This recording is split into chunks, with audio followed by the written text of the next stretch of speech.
जुमेरात की दोपहर हैदराबाद के चंद्रायनगुट्टा इलाके में दिन दहाड़े एक चौंका देने वाली कत्ल की वारदात पेश आई।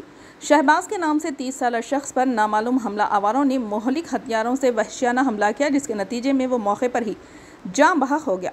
शहबाज, जो मुबैना तौर पर कुछ साबिक़ा तनाज़ात में मुलव्विस था, नामालूम अफराद ने जानलेवा हमला किया।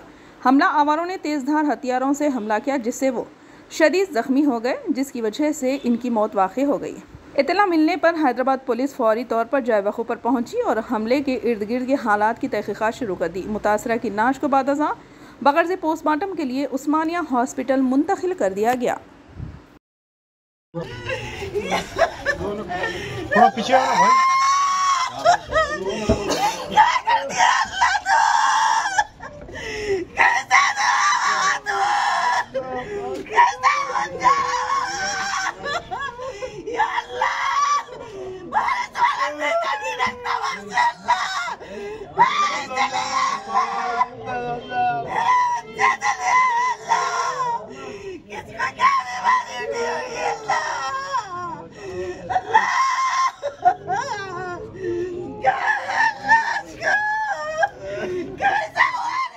अभी जो ऑक्यूज लोग हैं उनको पुलिस पकड़ रही है।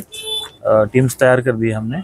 ऐसा लग रहा है कि कुछ दोस्तों का इशू है, लेकिन अभी पूरा डिटेल्स आने के बाद सबको बता देंगे। ठीक है, थैंक यू सर। क्या काम करते थे? ड्राइवर है। उनका बच्चा भाई आपके भतीजे? अच्छा भाई का बच्चा है। क्या डीसीएम चलाते थे?